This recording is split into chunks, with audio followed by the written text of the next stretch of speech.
All right, good morning, everybody, and welcome to Tuesday Talk. Thank you for turning out. It's a great crowd again this morning. And to get us started, we're going to have Bill Henry and Robin talk about our voting, get out the vote effort here at Regency Oaks. I'm going to turn it over to Bill Henry. Bill? Yay. Thank you, Brant. Okay, by now, hello, Tiffany. By now, many of us have gotten this in the mail. Can't hear you. Take your mask off here. I've been told to unmask by my wife. And I do what my wife tells me. Hello. My wife told me to take my mask off. And I do what she tells me. Okay, in this envelope, you will find instructions in 2 languages. Choose one. Read them carefully. You will find what is called a security sleeve. You will find 3 pages of ballots of voting. Read them carefully. They're sneaky on these amendments. And the newspaper's a good source of recommendations. On October 18th, the newspaper is going to have a special review of the entire ballot with their recommendations. When you've marked your ballot, put it in the security sleeve and put it inside the envelope that comes with it. Seal the envelope. Sign the envelope. If you don't sign it, they'll reject it. They will notify you by mail that they've rejected it, and you have a chance to go in and vote in person or go to the voting office and get a new ballot. But be sure and sign it. But also there's a spot to mark whether you want to receive mail ballots in the future. And be sure and check that box if you want to get mail ballots in the future. And finally, it asks for your email address and your phone number. Those are optional. Know that if you put them down, the parties are going to call you because that is public information. So I get my calls and my emails, and I ain't happy. But that's what you get these days. Okay, mark it like that. If you want to, put it in the mailbox. That is always your right. Put it in the mailbox, but please do it at least 10 days before the election date, because we all know what's happening with the Postal Service. The alternative is we now have boxes in both lobbies. The one in the north is near the elevators, the one in the south is right near the front desk. You feel free to put your ballot in there. Be sure you sign it. Sign it, sign it, sign it. If you forget to put it in the sleeve, don't worry about it. They told me we have a really nice election office. You email them, you get an immediate response. I asked, what happens if there's no sleeve? No problem. They'll still accept it.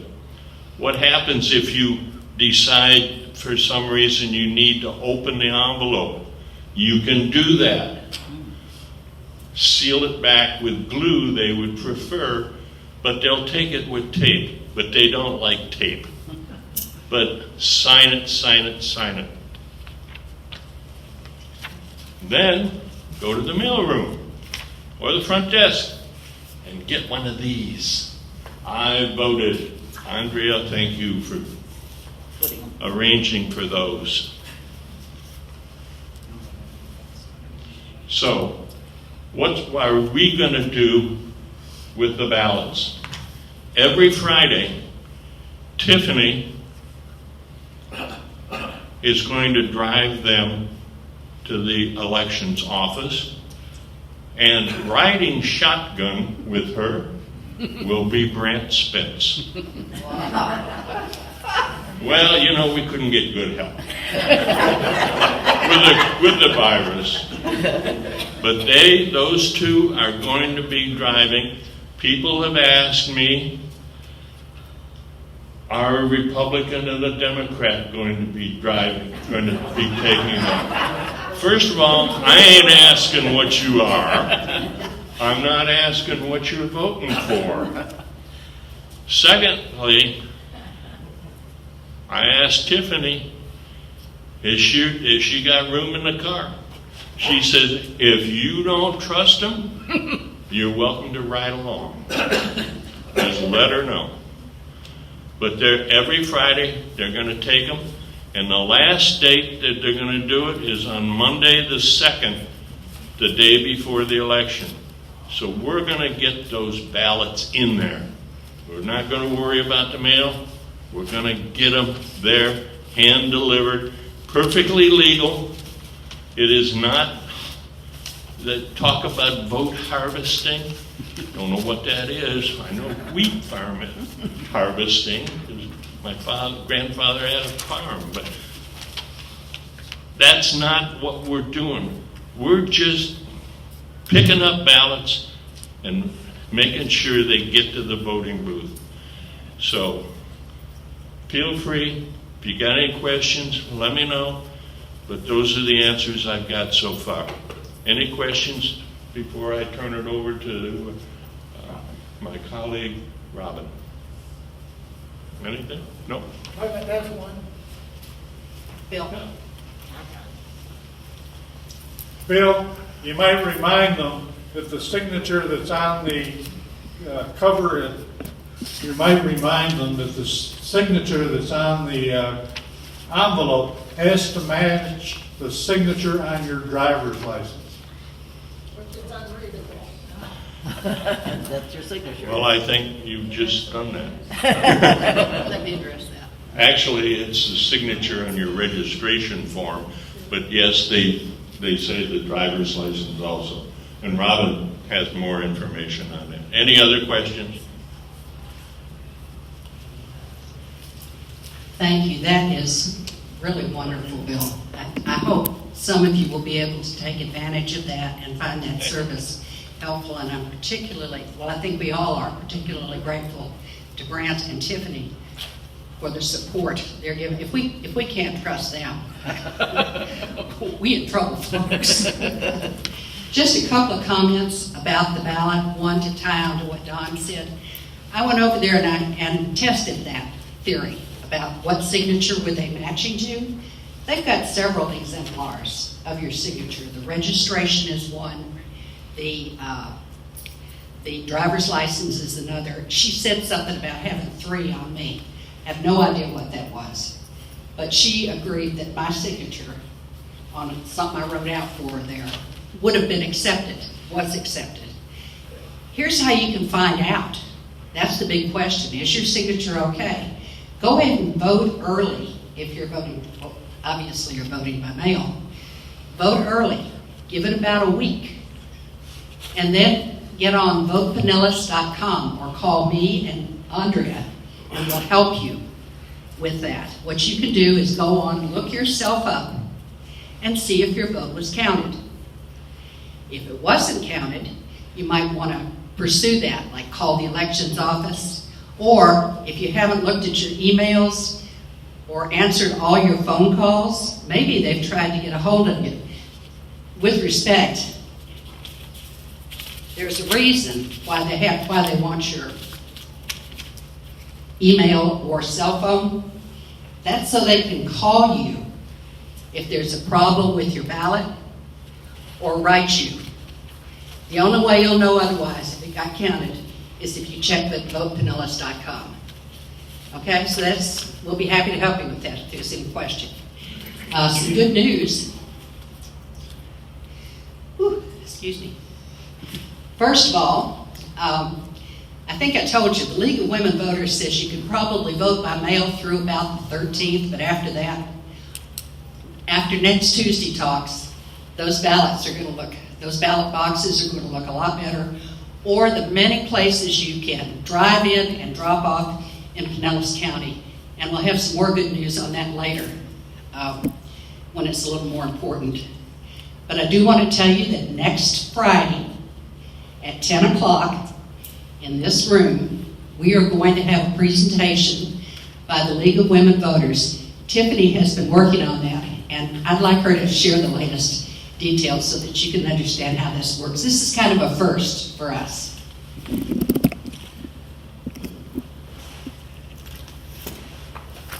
Sorry. It's okay. I just wanted to turn in. Good morning, everyone. How are you? Good. So first I want to thank our voting committee. I think they've done a fantastic job at making sure that we reach all of our residents at Regency Oaks, regardless of the questions or concerns that you might have. So they're just doing a fantastic job. If you see them, please thank them, because we truly wouldn't be doing this at Regency Oaks without your help. So Andrea, Robin, Bill, Hendry, thank you so much for that, especially we know how important voting is. To confirm, we do have the League of Women Voters coming to campus via Zoom, so it will be very tech savvy. They will be presenting in the town hall this Friday at 10 a.m. What we're asking, if you could email myself or Robin any questions you may have regarding voting.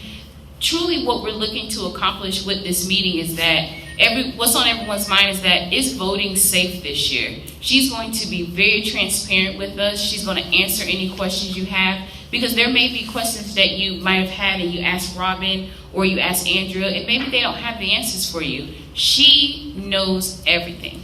So please feel free to come with your questions, comments, concerns. We will be talking to her via chat, but you can still hear her throughout the Zoom presentation.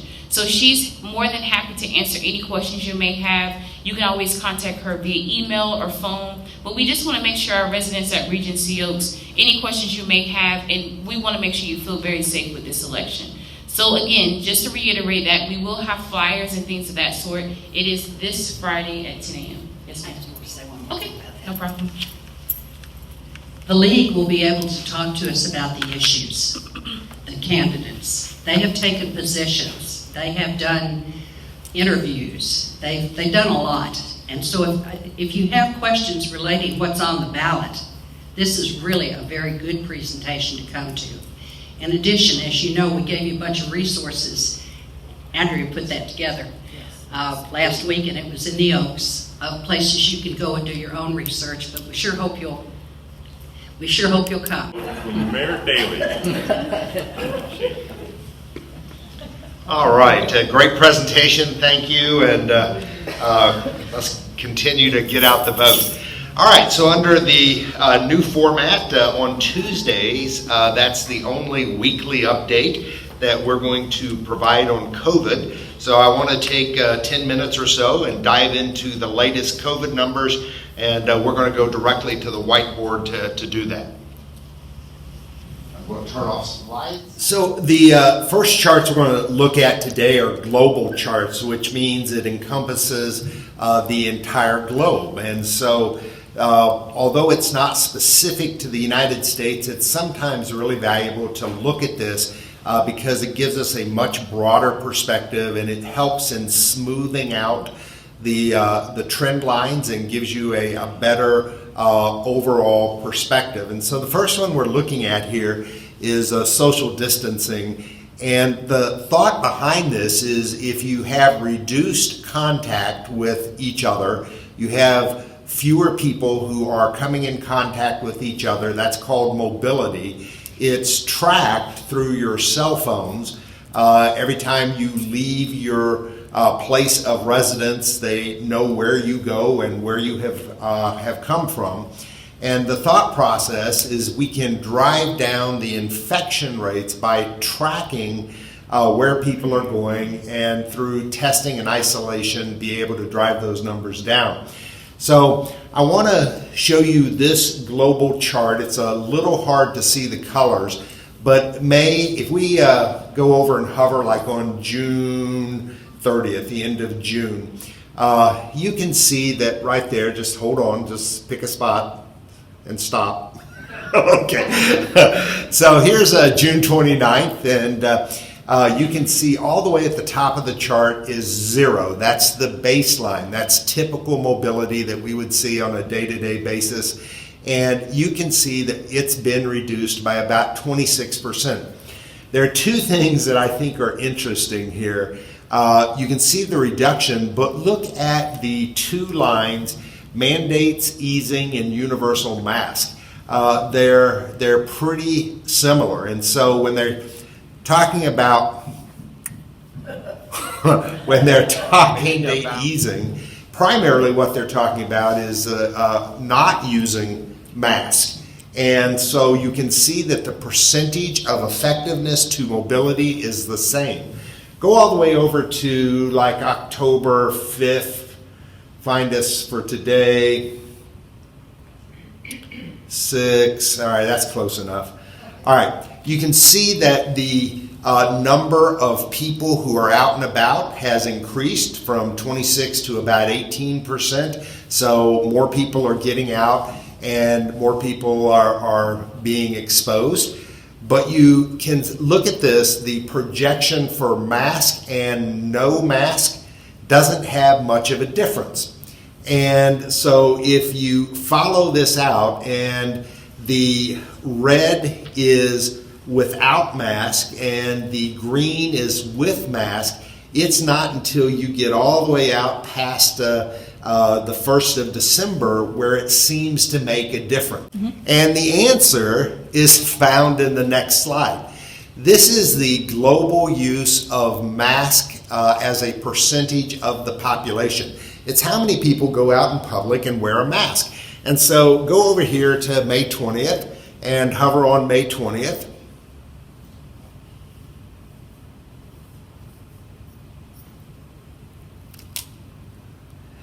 And you can see, that about 61% of the population across the globe are using masks, which means that 40% aren't. If you go over to today, you can see that there's not been much change. It's going to be about the same percent. 59% that are using a mask and the balance of them not. And so when you think about the effectiveness and why you might hear scientists and physicians talking about how mask wearing is essential, but we're not seeing a change in the infection rates with or without masks, here's the reason why. 40% of the people across the globe will not wear a mask. And so that impacts the ability to reach a higher level of mask wearing and to have an effect on driving down the numbers of the infection beyond the levels that we've already seen. And Lauren, go to the third slide, please.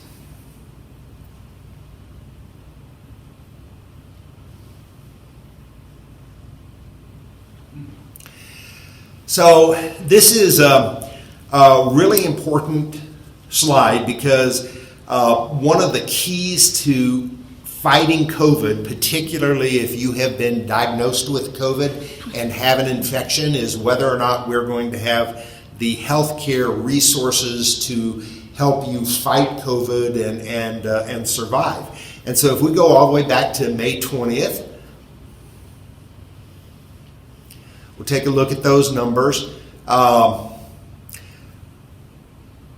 Just hold on a number, Lauren, that's good. All beds needed to cover the current projections. We needed about 400,000 beds, and the percentage of the beds that were in use at that time were about 57,000. So go over to October 20th or about, and you can see that the number of beds available, 625,000, not only have we doubled our ability to house and treat individuals with COVID, but we've also seen that we are maintaining the ICU, intensive care unit bed capacity across the globe. And so we've never, as a world, we have never outrun the resources that are available, and that's part of how we're fighting the pandemic. And then if you look at the purple graph beyond October 20th, what you're seeing is two things. And you're seeing what happens if we have to, what's the need for invasive ventilator treatment. That's the blue line at the bottom. And then the current line. Notice that projection is going up, and that is not based on the number of actual new cases requiring hospitalizations. It's a metrics driven by the percentage of infection rate, and those are really, really different measurements. And so the infection rates are still pretty high, but coming down, but the metrics that drives that is a little different. We'll look at that when we get into the next slides from Florida Healthcare. Take a look at the numbers here in Florida and in Pinellas County. The number of cases in Florida are 717,000. We're starting to look at a longer comparison, and so we are looking at 5-day trends as opposed to 1-day trends. And so it was a 716 at our last count, and the fatalities were 14,006, and today they're at 14,007. So we had about 100 people in the state of Florida succumb to COVID over the last 5 days.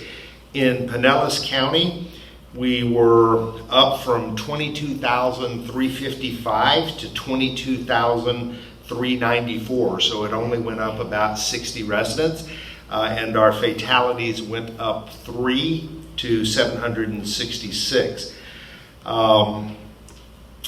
Testing in the Pinellas County is 227,000 residents have been tested. So nearly a quarter of our population of Pinellas County has been tested for COVID. And our infection rate is running about 9.38. So it's approaching the benchmark. The governor has set the benchmark at 5.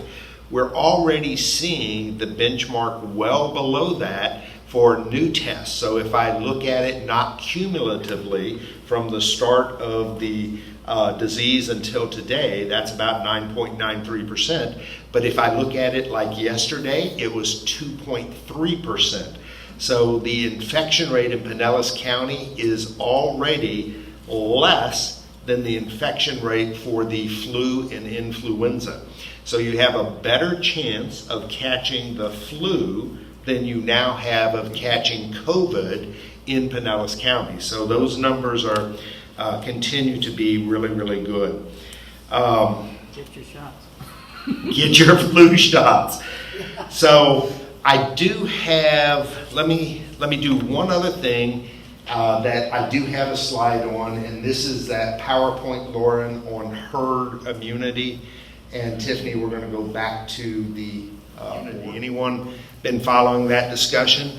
That's one of my favorite topics. I am convinced that herd immunity with the flu is one of the key contributing factors to our success in controlling the spread of the virus here at Regency Oaks. Because last year so many of us contributed, we had more than 94% of our residents and staff get their flu shots. And so when the flu season came along, we had very few people who actually got sick. And what that means is our immune systems in February were not threatened. We had such good health that COVID never had an opportunity to take hold because of a weakened immune system. So I want to talk a little bit about herd immunity. Well, this is driving us crazy here today. Okay. This is an article that I took out of the Mayo Clinic. They had just published it. I have some snippets that I've included, just some highlights. Herd immunity occurs when a large portion of a community, the herd, becomes immune to a disease, making the spread of the disease from person to person unlikely. As a result, the whole community becomes protected, not just those who are immune. And so we've talked about that in the past, and that's the one of the principles that some of the scientists are now looking at as maybe the best route to try to resolve COVID. Next slide. There are two different pathways to herd immunity that I wanted to talk about. And the first is the development of a vaccine.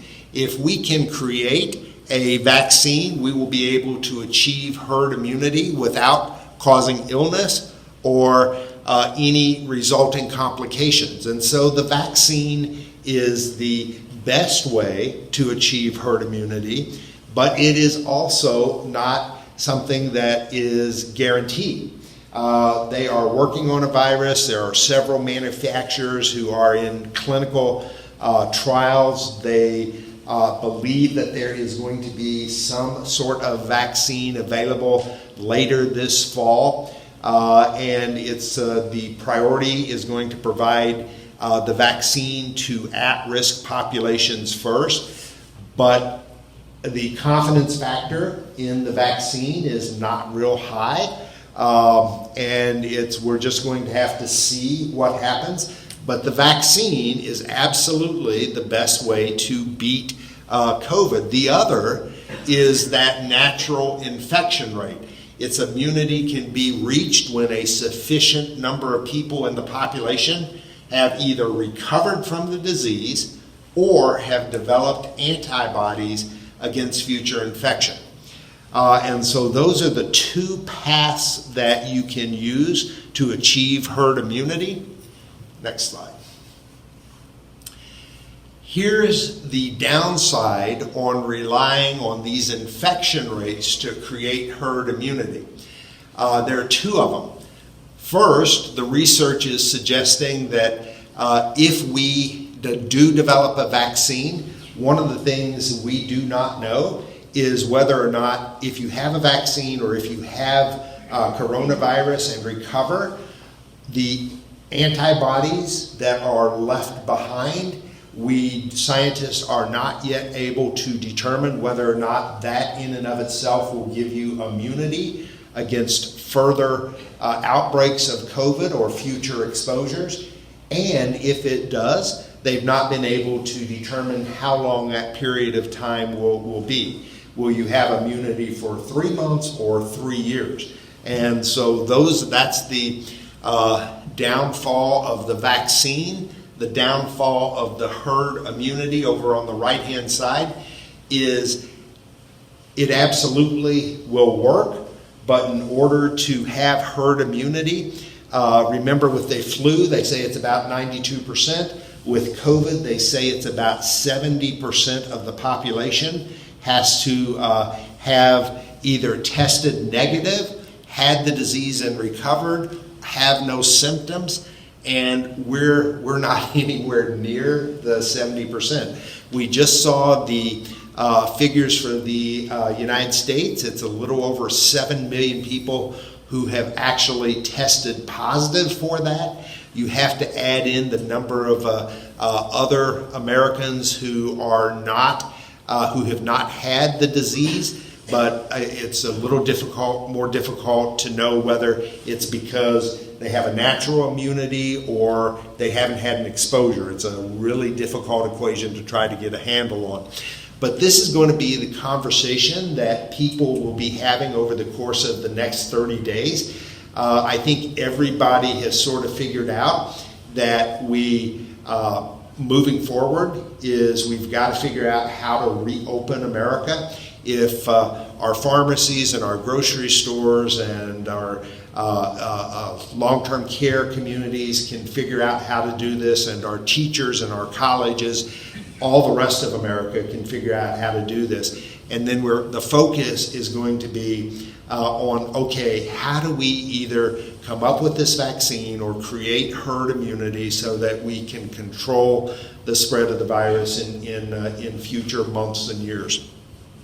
It's just the information here at Regency Oaks so that you know what is happening now. We have 20 people on quarantine, 11 in the IL, 8 in skilled nursing, and 1 in assisted living. And most of these people are on quarantine because they're either new residents or they went to the hospital and returned and are on a self-imposed quarantine. In terms of our staff, we have 2 staff members in the IL. We have 1 in the AL for a total of 3 staff members. 2 of those staff members were COVID positive tests, and I want to come back and I'll talk about that in just a second. Here's the important part of it. Our flu-like symptoms or testing in progress.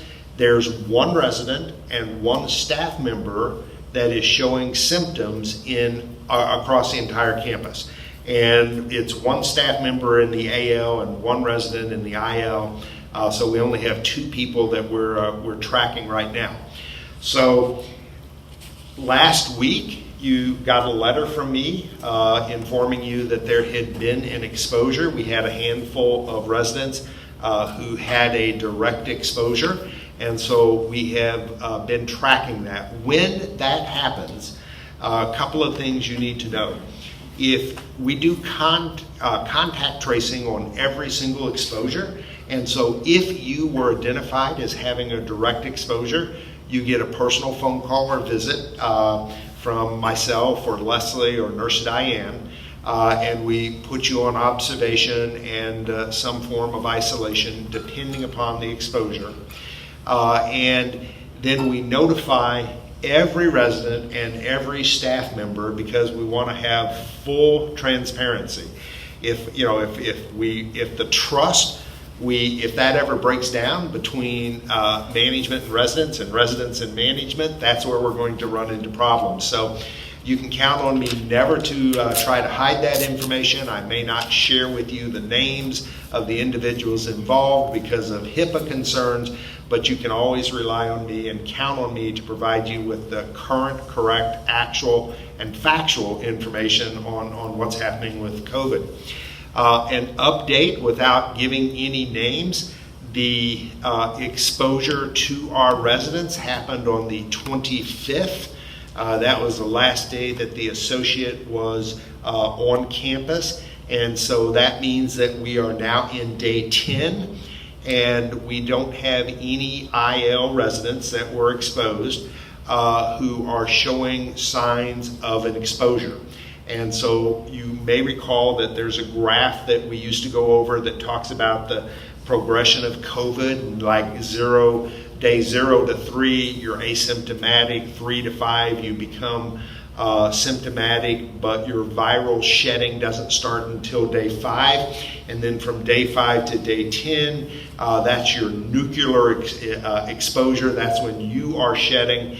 And so at the end of day 10, 99% of the cases, if you have no symptoms at the end of day 10, you're not going to develop COVID. And so we are at day 10, going into day 11. Today will be day 11 in the books, and we have no residents showing signs or symptoms. So knock on wood, I think this exposure has been controlled.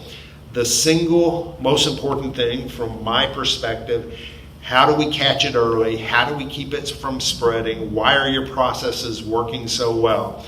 It's because of temperature checking and screening, and no associate, including myself, gets in this building. Any of our direct care associates twice a day, all of our other associates once a day, screening and temperature checking. Temperature checking continues to be the #1 tool we rely on to control the spread of COVID.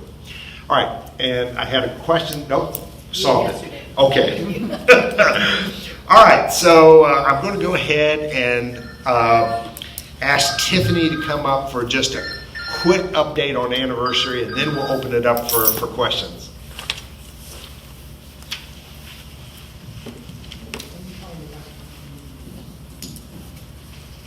Very briefly, we just wanted to remind you that Regency Oaks is.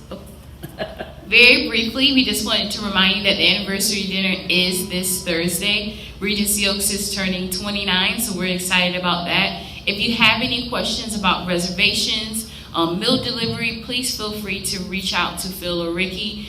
After dinner at about 6:15 in the town hall, we will have entertainment as well as cordials. The beverages will be served out of the tavern, so please feel free to stop by, relax for a little bit while we celebrate Regency Oaks' anniversary and turning 29. If you have any questions, again, please feel free to reach out to myself or Ginger. Thank you. All right, we're going to open it up for any questions. Well, we either fully explained everything or we bored you out of your mind. I'm not sure which. All right, well, thank you very much for coming out. We really appreciate you. And Eleanor, I'll take one question here for you. The one person that tested positive on Friday, was it? Is that person okay now? So great question. So dates really are important. So the individual that tested positive on Thursday, the date that's important for you is the date she was last in the community working, and that was the 25th. And so she worked, I think that's the Friday before, and she was off the weekend. She started to have some symptoms on Monday. She called in sick. She didn't feel any better on like the 22nd. She went to the doctors, had a COVID test. 3 days later, she got a positive result. So the date that we track is not the date that you get the positive results. It's the date you were last in the community. If you're not in the community, you cannot expose someone. So just for clarification, that's the date we track. In terms of the resident, of the associate who is exposed, she is doing well. She has a very mild exposure. We anticipate a full recovery, and she may be back at work as soon as next Monday. All right, thank you very much.